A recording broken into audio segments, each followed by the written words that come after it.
السلام علیکم ورحمۃ اللہ تعالی وبرکاتہ۔ نحمده نصلي ونسلم على رسوله الكريم، اما بعد فاعوذ بالله من الشيطان الرجيم، بسم الله الرحمن الرحيم۔ ولقد نصركم الله ببدر وانتم اذلة فاتقوا الله لعلكم تشكرون، اذ تقول للمؤمنين الن يكفيكم ان يمدكم ربكم بثلاثة آلاف من الملائكة منزلين بلى إن تصبروا وتتقوا ويأتوكم من فورهم هذا يمددكم ربكم بخمسة آلاف من الملائكة مسومين آمنت بالله صدق الله العظيم وبلغنا رسوله النبي الأمين الكريم ونحن على ذلك من الشاهدين والشاكرين والحمد لله رب العالمين۔ معزز سامعین کرام، میں آپ کا خادم فقیر محمد فیاض علی قادری رضوی، خطیب و امام مسجد واحدنا گلشن بغداد بنگلور، آج 17 رمضان مبارک بروز جمعہ 1442 ہجری میں آپ سے مخاطب ہوں۔ آج کی تاریخ یعنی 17 رمضان مبارک ایک عظیم اور یادگار تاریخ ہے تاریخ اسلام میں۔ آج یعنی 17 رمضان مبارک کو حق و باطل کا عظیم معرکہ پیش آیا، جس میں مسلمانوں کو وہ عظیم الشان فتح نصیب ہوئی کہ رہتی دنیا تک اس کی مثال باقی رہے گی، مثال دی جاتی رہے گی کہ چند نفوس قدسیہ نے یعنی 313 صحابہ کرام نے 1000 کے لشکر جرار کو شکست فاش دی اور اسلام کا جھنڈا بلند کیا، جس میں مکہ المکرمہ کے بڑے بڑے کفار اور سردار مارے گئے۔ آئیے اس حوالے سے میں کچھ عرض کرنے کی سعادت حاصل کر رہا ہوں۔ اس سے پیشتر بارگاہ رسالت مآب صلی اللہ تعالی علیہ وآلہ وسلم میں ہدیہ درود و سلام پیش کریں۔ اللہم صلی علی سیدنا مولانا محمد وعلی آلہ وصحبہ وبارک وسلم علیہ، صلاۃ و سلام علیک یا رسول اللہ صلی اللہ تعالی علیہ وآلہ وصحبہ وسلم۔ حضرات، یوم بدر کو یوم فرقان بھی کہا جاتا ہے کہ اس روز کفر اور اسلام کے درمیان ایک عظیم معرکہ ہوا اور اللہ تبارک و تعالی نے مسلمانوں کو عظیم الشان فتح سے نوازا، اور احسان جتاتے ہوئے قرآن مجید سورہ آل عمران پارہ نمبر 4 میں اللہ تبارک و تعالی نے ارشاد فرمایا، وَلَقَدْ نَصَرَكُمُ اللَّهُ بِبَدْرٍ وَأَنْتُمْ أَذِلَّةٌ فَاتَّقُوا اللَّهَ لَعَلَّكُمْ تَشْكُرُونَ، اور بے شک اللہ نے بدر میں تمہاری مدد کی جب تم بالکل بے سر و سامان تھے، تو اللہ سے ڈرو کہیں تم شکر گزار ہو۔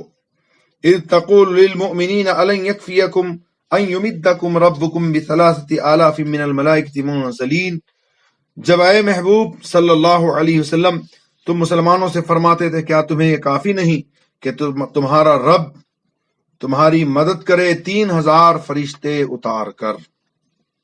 اور آگے اللہ رب العزت ارشاد فرماتا ہے، بلا ان تصبروا وتتقوا ويأتوكم من فورهم هذا يمددكم ربكم بخمسة آلاف من الملائكة مسومين، ہاں اگر تم صبر کرو اور پرہیزگار رہو اور آ جائیں تم پر کفار اپنے اس جوش سے، تو مدد کرے گا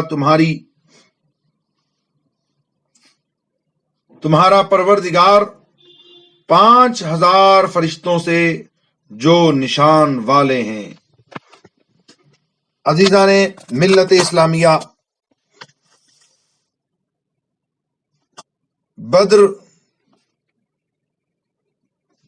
جنگ بدر 2 ہجری 17 رمضان مبارک کو لڑی گئی، اور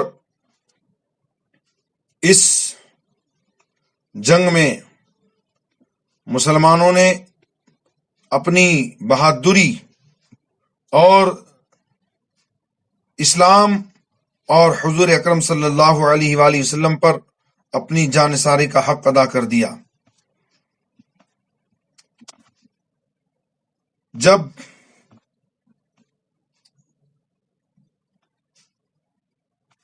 حضور پاک صلی اللہ تعالی علیہ وسلم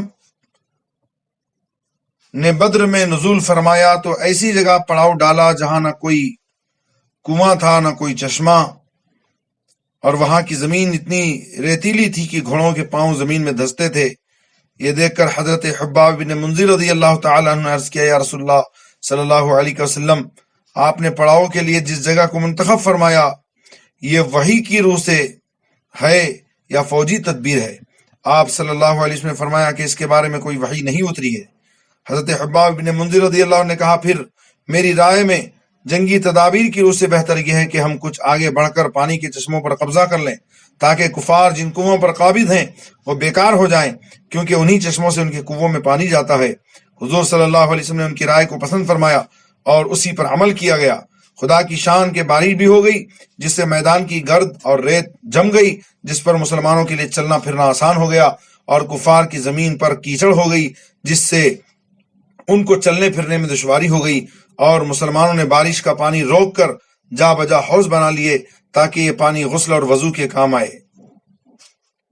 اسی احسان کو جتاتے ہوئے قرآن مجید میں اللہ تعالیٰ نے فرمایا، وَيُنَزِّلُ عَلَيْكُم مِّنَ السَّمَاءِ مَاءً لِيُطَهِّرَكُم بِهِ، اور خدا نے آسمان سے پانی برسا دیا تاکہ وہ تم لوگوں کو پاک کرے۔ 17 رمضان المبارک 2 ہجری جمعہ کی رات تھی۔ تمام فوج تو آرام اور چین کی نیند سو رہی تھی، مگر ایک ذات تھی سرور کائنات فخر موجودات صلی اللہ تعالی علیہ وسلم کی، جو ساری رات خداوند عالم سے لو لگائے دعاؤں میں مصروف تھی۔ صبح نمودار ہوئی تو آپ صلی اللہ تعالی علیہ وسلم نے لوگوں کو نماز کے لیے بیدار فرمایا، پھر نماز کے بعد قرآن کی آیات جہاد سنا کر ایسا لرزہ خیز اور ولولہ انگیز واز فرمایا کہ مجاہدین اسلام کی رگوں کے خون کا قطرہ قطرہ جوش و خروش کا سمندر بن کر طوفانی موجیں مارنے لگا اور لوگ میدان جنگ کے لیے تیار ہونے لگے۔ حضرات، رات ہی میں چند جانثاروں کے ساتھ حضور پاک صلی اللہ تعالی وسلم نے میدان جنگ کا معائنہ فرمایا۔ اس وقت دست مبارک میں ایک چھڑی تھی، آپ اسی چھڑی سے زمین پر لکیر بناتے تھے اور یہ فرماتے تھے کہ یہ فلاں کافر کے قتل ہونے کی جگہ ہے، کل یہاں فلاں کافر کی لاش پڑی ہوئی ملے گی۔ چنانچہ ایسا ہی ہوا کہ آپ صلی اللہ تعالی علیہ وسلم نے جس جگہ جس کافر کی قتل گاہ بنائی تھی اور نشاندہی فرمائی تھی، اس کافر کی لاش ٹھیک اسی جگہ پائی گئی۔ ان میں سے کسی ایک نے لکیر سے بال برابر بھی تجاوز نہیں کیا۔ ابو داؤد جلد دوم صفحہ نمبر 364 اور مسلم شریف جلد دوم صفحہ نمبر 102 غزوہ بدر کے بیان میں یہ حدیث موجود ہے۔ حضرات محترم، حضور پاک صلی اللہ تعالی وسلم مجاہدین کی صف بندی فرما رہے ہیں، دست مبارک میں ایک چھڑی ہے، اس کے اشارے سے آپ صفیں درست فرما رہے تھے کہ کوئی شخص آگے پیچھے نہ رہے، اور یہ بھی حکم فرما دیا کہ بجز ذکر الہی کے کوئی شخص کسی قسم کا کوئی شور و غل نہ مچائے۔ عین ایسے وقت میں کہ جنگ کا نقارہ بجنے والا ہی ہے، دو ایسے واقعات درپیش ہو گئے جو نہایت ہی عبرت خیز اور بہت زیادہ نصیحت آموز ہیں۔ ان میں سے ایک واقعہ آپ سن لیں کہ حضور صلی اللہ علیہ وسلم اپنی چھڑی کے اشارے سے صفیں سیدھی فرما رہے تھے کہ آپ نے دیکھا کہ حضرت سواد انصاری رضی اللہ عنہ کا پیٹ صف سے کچھ آگے نکلا ہوا تھا۔ آپ نے اپنی چھڑی سے ان کے پیٹ پر ایک کونچا دے کر فرمایا، استو یا سواد، اے سواد سیدھے کھڑے ہو جاؤ۔ حضرت سواد رضی اللہ عنہ نے کہا، یا رسول اللہ صلی اللہ علیہ وسلم، آپ نے میرے شکم پر چھڑی ماری ہے، مجھے آپ سے اس کا قصاص یعنی بدلہ لینا ہے۔ یہ سن کر آپ صلی اللہ تعالی وسلم نے اپنا پیراہن شریف اٹھا کر فرمایا، اے سواد، لو میرا شکم حاضر ہے، تم اس پر چھڑی مار کر مجھ سے اپنا قصاص لے لو۔ حضرت سواد رضی اللہ عنہ نے دوڑ کر آپ کے شکم مبارک کو چوم لیا اور پھر نہایت ہی والہانہ انداز میں انتہائی گرم جوشی کے ساتھ آپ کے جسم اقدس سے لپٹ گئے۔ آپ صلی اللہ تعالی وسلم نے فرمایا، سواد تم نے ایسا کیوں کیا؟ عرض کیا، یا رسول اللہ صلی اللہ تعالی وسلم، میں اس وقت جنگ کی صف میں اپنا سر ہتھیلی پر رکھ کر کھڑا ہوں، شاید موت کا وقت آ گیا ہو۔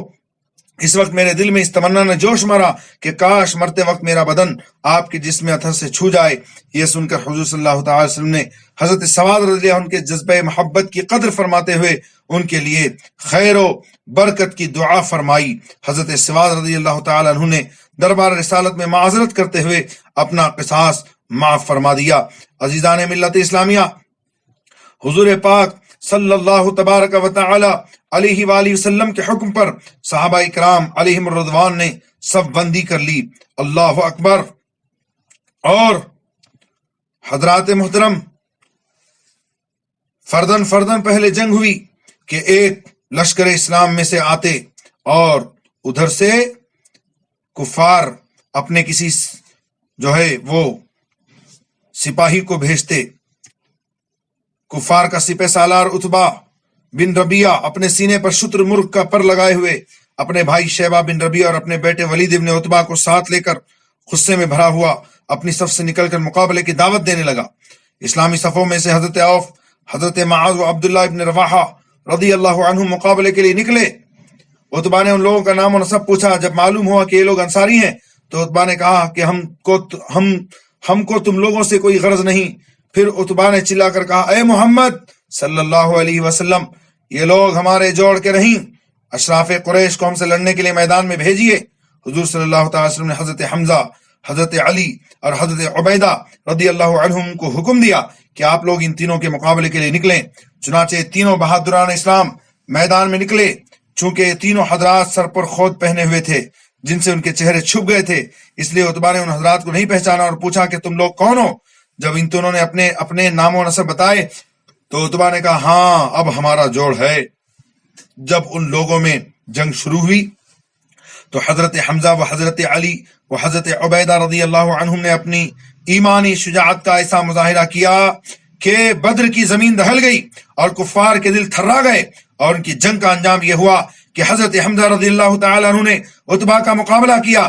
دونوں انتہائی بہادری کے ساتھ لڑتے رہے، مگر آخر کار حضرت حمزہ رضی اللہ عنہ نے اپنی تلوار کے وار سے مار مار کر عتبہ کو زمین پر ڈھیر کر دیا۔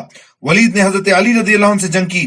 دونوں نے ایک دوسرے پر بڑھ بڑھ کر قاتلانہ حملہ کیا اور خوب لڑے، لیکن اسد اللہ الغالب کی ذوالفقار حیدری نے ولید کو مار گرایا اور وہ ذلت کے ساتھ قتل ہو کر جہنم رسید ہو گیا۔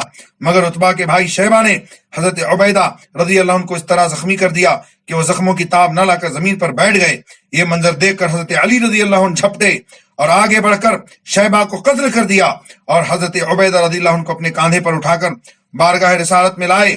ان کی پنڈلی ٹوٹ کر چور چور ہو گئی تھی اور نلی کا گودا بہہ رہا تھا۔ اس حالت میں عرض کیا، یا رسول اللہ صلی اللہ علیہ وسلم، کیا میں شہادت سے محروم رہا؟ ارشاد فرمایا، نہیں، ہرگز نہیں، بلکہ تم شہادت سے سرفراز ہو گئے۔ حضرات محترم، اس طرح فردن فردن مقابلہ ہوتا رہا، یہاں تک کہ ابو جہل لعین کو 9 عمر لڑکوں نے، جن کا نام معاذ و معوذ تھا، انہوں نے نہایت ذلت کے ساتھ ابو جہل کو قتل کیا۔ حضرات، بدر میں گھمسان کا رن واقع ہوا۔ پھر جو ہے ایک بارگی حملے کا حکم ہوا تو حضرات محترم مسلمان کفار سے گتھم گتھا ہو گئے، اور اسی عالم میں جنگ بدر میں اللہ تعالیٰ نے مسلمانوں کی مدد کے لیے آسمان سے فرشتوں کا لشکر اتار دیا۔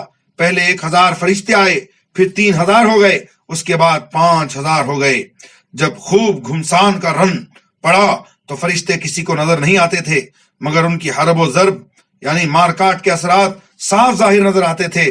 بعض کافروں کی ناک اور منہ پر کوڑوں کی مار کا نشان پایا جاتا تھا، کہیں بغیر تلوار مارے سر کٹ کر گرتا نظر آتا تھا۔ یا آسمان سے آنے والی فرشتوں کی فوج کے کارنامے تھے۔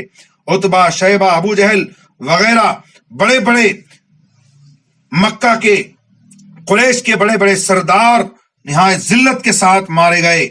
70 کافر مارے گئے جنگ بدر میں، اور 70 کو مسلمانوں نے قید کر لیا، گرفتار کر لیا، اور باقی اپنا سامان چھوڑ کر فرار ہو گئے۔ اس جنگ میں کفار مکہ کو ایسی زبردست شکست ہوئی کہ ان کی عسکری طاقت ہی فنا ہو گئی۔ کفار قریش کے بڑے بڑے نامور سردار جو بہادری اور فن سپاہ گری میں اقتدار روزگار تھے، ایک ایک کر کے سب موت کے گھاٹ اتار دیے گئے۔ ان ناموروں میں عتبہ، شیبہ، ابو جہل، ابو البختری، زمعہ، عاص بن ہشام، امیہ بن خلف، منبہ بن حجاج، عقبہ بن ابی معیط، نضر بن حارث وغیرہ قریش کے سرتاج تھے، یہ سب کے سب مارے گئے۔ جنگ بدر میں کل 14 مسلمان شہادت سے سرفراز ہوئے، جن میں سے 6 مہاجر اور 8 انصار تھے۔ شہداء مہاجرین کے نام یہ ہیں: حضرت عبیدہ ابن حارث، حضرت عمیر ابن ابی وقاص، حضرت ذو الشمالین عمیر ابن عبد عمر، حضرت عاقل ابن ابی وقیر، حضرت محج، حضرت صفوان ابن بیدہ اور انصار کے ناموں کی فہرست یہ ہے: حضرت سعد بن خیثمہ، حضرت مبشر بن عبد منذر، حضرت حارثہ بن سراقہ، حضرت معاذ بن افرا، حضرت عمیر ابن حمام، حضرت رافع ابن معلہ، حضرت عوف ابن عفرہ، حضرت یزید ابن حارث رضوان اللہ علیہم اجمعین۔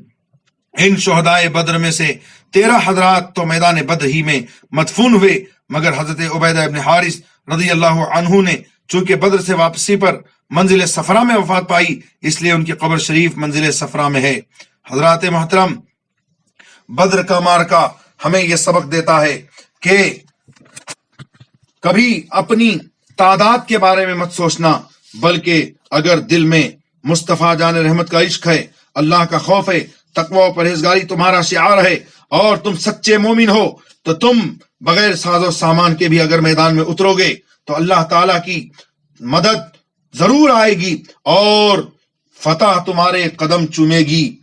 بدر میں صرف 8 تلواریں اور 2 زرہیں تھیں۔